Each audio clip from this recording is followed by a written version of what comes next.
Welcome to the Windows Computer and Technology channel, and this is a little tips and tricks video for Google Chrome users in Windows 11.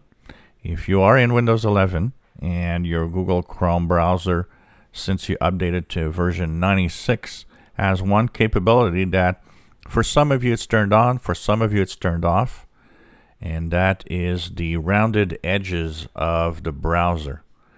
Now, if you want to have Windows 11 style browser for Google Chrome, all you have to do is go into the address bar, type Chrome //flags, press enter, then you search for Windows 11 in the search box.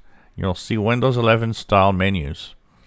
Use Windows 11 style menus where possible, and you can, by default, mine had that already, but I know that some people don't, so you can actually enable that. Now there's an option here called enable all Windows version, and I wonder what it does. I tried it on 2 Windows 10 machines. I see no difference. I would guess that maybe some changes can happen, but I haven't seen any in my Windows 10 machines.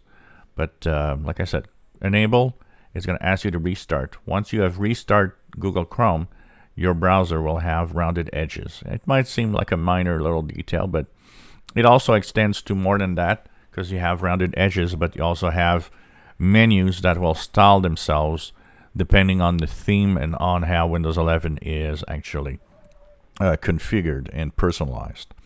So little tip for those that would like to have a Windows 11 style Google Chrome web browser, you can enable that in the flags. It is a experimental feature apparently, but it seems to work well. I haven't had any problems enabling it.